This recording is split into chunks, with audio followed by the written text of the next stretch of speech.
Imagine you are running in a vast, sun-drenched desert. You are completely out of breath.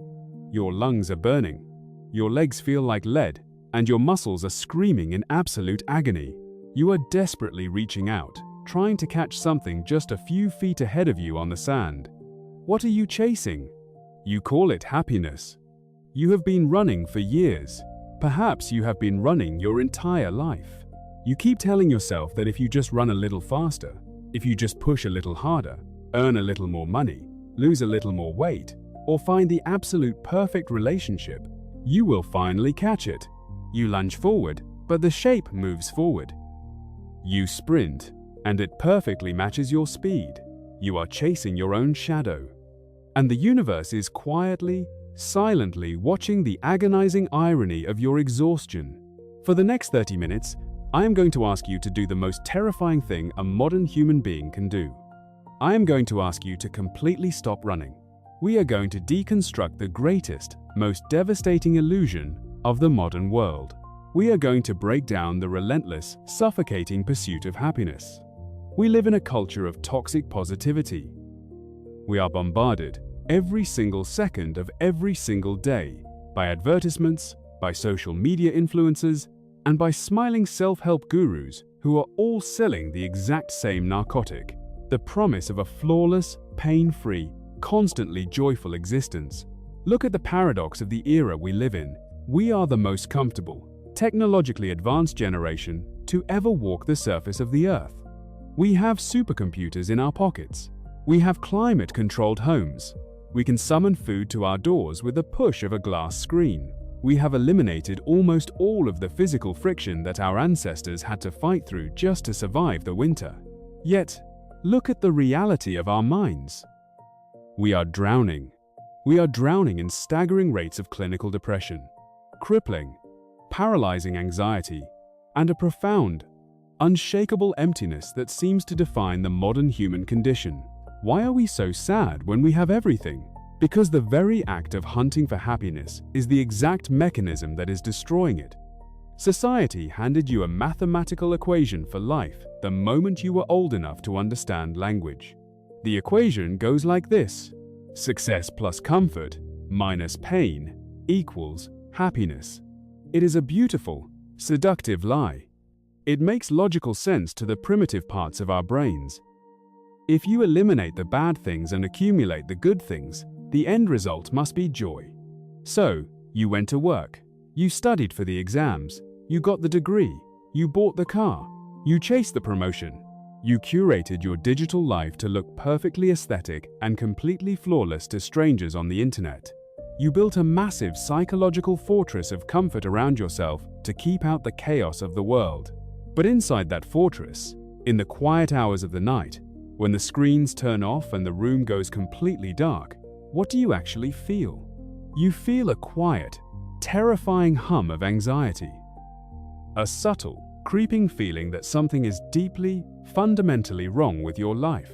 You feel that you are missing out on something invisible. You wonder why, after following all the rules and checking all the boxes, the grand prize feels so incredibly hollow.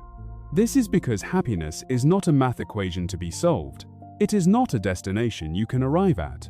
The brilliant philosopher Alan Watts popularized a concept that perfectly explains the nightmare you are trapped in. It is called the backwards law.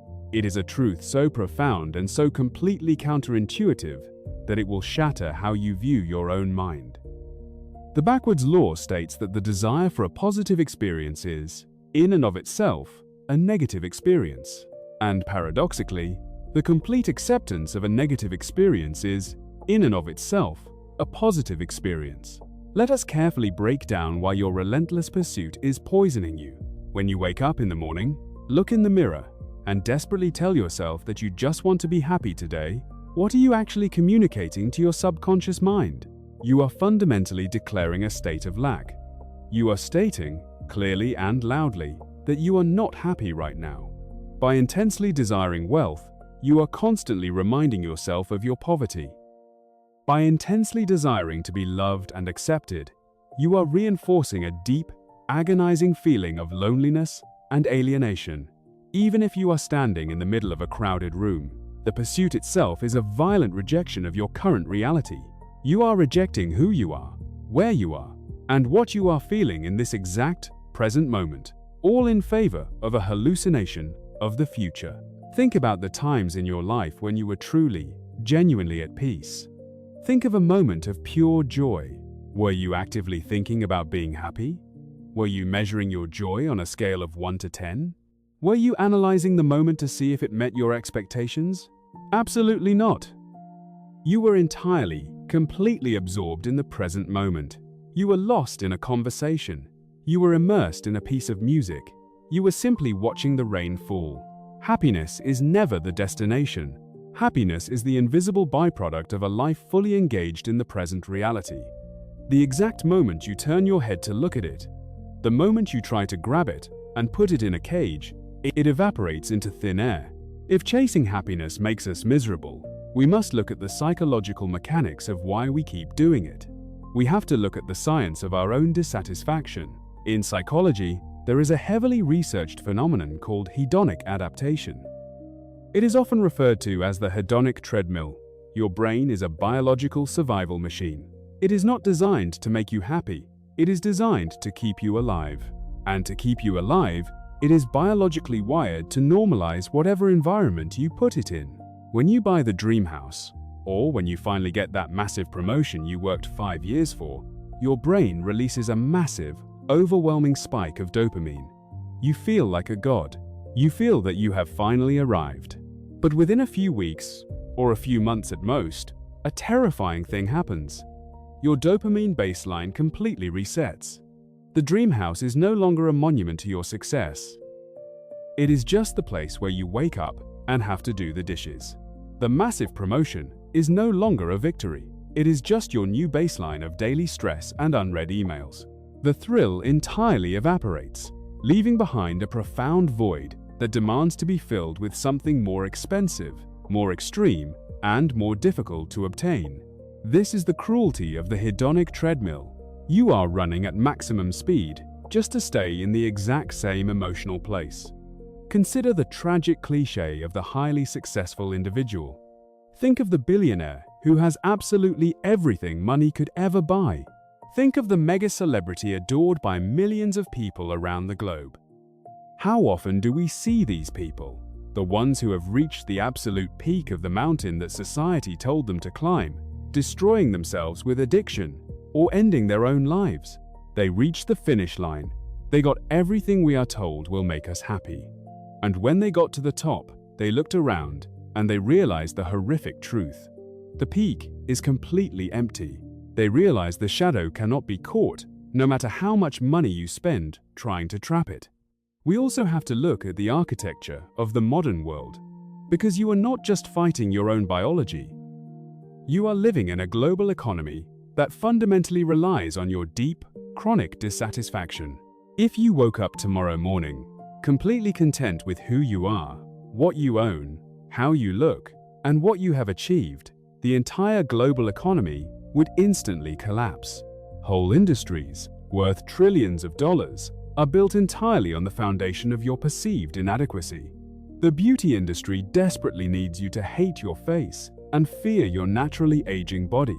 The fashion industry needs you to feel completely out of date every 6 months. The technology industry needs you to feel like your current device is agonizingly slow and inadequate. You are swimming against a massive machine designed to keep you perpetually hungry, perpetually insecure, and perpetually searching for the next fix. They deliberately inject the disease of inadequacy into your mind, and then they conveniently sell you the cure. And the cure they sell is always branded as happiness. Buy this luxury car, and you will feel happy. Wear these expensive clothes, and you will feel confident. Drink this specific beverage, and you will experience pure joy. You've been systematically conditioned to treat happiness as a consumable product. You think it is an item you can purchase, a rank you can achieve, or a state of mind you can download. But what happens when you consume it? It vanishes. Let us dive deeper into the backwards law, because understanding its inverse is the only way out of this trap. If the desire for a positive experience is a negative experience, then the acceptance of a negative experience is a positive experience. Society has brainwashed you into believing that negative emotions are a disease. We treat sadness, grief, anxiety, and boredom as glitches in our operating system that need to be instantly medicated, suppressed, or distracted away. If you feel sad, the world tells you to cheer up. If you feel anxious, the world tells you to calm down and take a pill.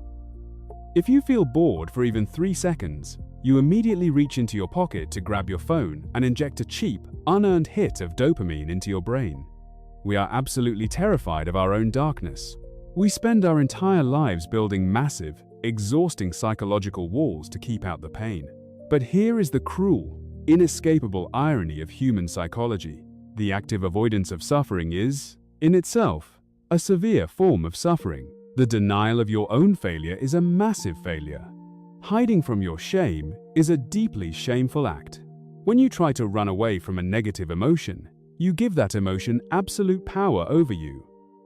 You turn a normal, passing human feeling into a terrifying monster hiding in the dark.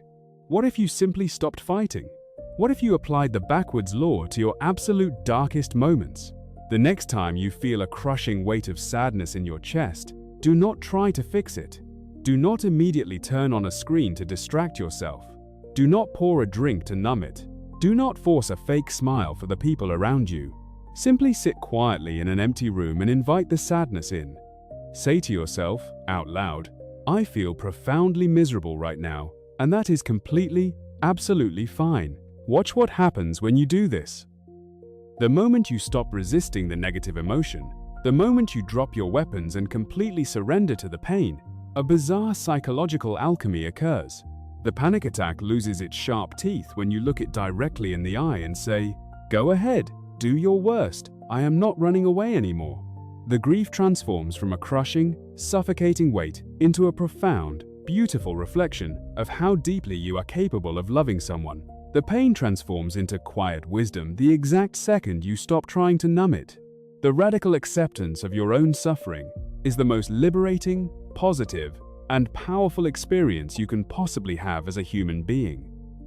We treat life as if it is a frictionless path to be perfectly engineered. We want a life of total ease. But total ease is the psychological equivalent of a sensory deprivation tank.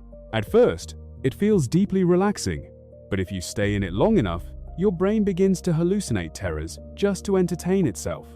The human mind requires friction. Without external challenges to push against, the brain turns inward and begins to manufacture its own problems.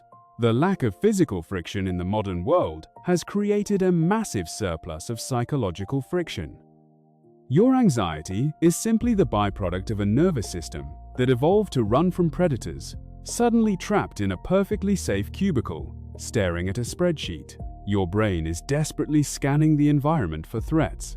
When it finds absolutely nothing to fight, it creates threats out of thin air.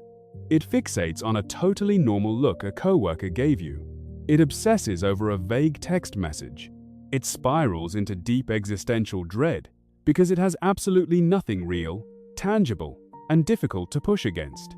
If we look past philosophy and look into hard, empirical science, the answer to what we should be doing, instead of chasing happiness, becomes shockingly clear. For over 85 years, researchers have been conducting the Harvard study of adult development. It is the longest, most comprehensive study on human well-being ever recorded in human history. They tracked the lives of hundreds of men from the time they were teenagers all the way to their deaths. They tracked men from the poorest, most dangerous neighborhoods, and they tracked men who went to Ivy League universities and became presidents.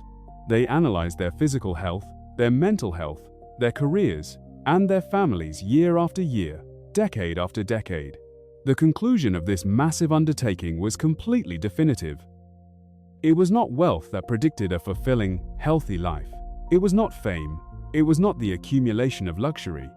And it certainly was not a stress-free, totally comfortable existence.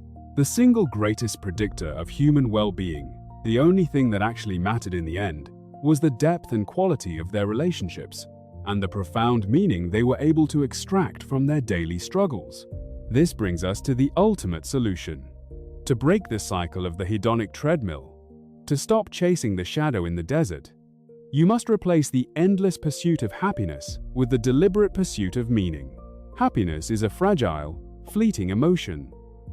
It is utterly dependent on the weather, your bank account, how well you slept last night, and the unpredictable opinions of strangers. It is a house built on sand. Meaning, however, is robust. Meaning is anti-fragile. Meaning is forged in the fires of extreme responsibility and voluntary struggle. Look at the extraordinary work of the psychiatrist Viktor Frankl. He survived the unimaginable horrors of the Nazi concentration camps during the Second World War. While suffering under the most brutal, degrading conditions in human history, facing starvation, torture, and the constant threat of execution, Frankl observed something profound about human nature. He noticed that the prisoners who survived were not the optimists. The optimists were the ones who constantly believed they would be rescued by Christmas or freed by Easter. When those dates passed and nothing changed, the optimists lost their hope, gave up, and died of broken hearts. The ones who survived the camps were the ones who found a profound, unshakable meaning in their absolute, unbearable suffering. They found meaning in secretly helping a fellow sick prisoner. They found meaning in sharing their last tiny piece of bread. They found meaning in simply bearing their unjust torment with absolute, quiet dignity. Frankl realized that man's deepest desire is not to be happy. Man's deepest desire is to find meaning and purpose in his existence. If a human being can find meaning in the absolute darkest, most evil, and most painful corner of human history, then you can absolutely find meaning in the painfully ordinary struggles of your daily life. But you will never find that meaning while you are obsessively checking your emotional temperature every 5 minutes to see if you are happy yet. You must completely abandon the chase. You must seek out heavy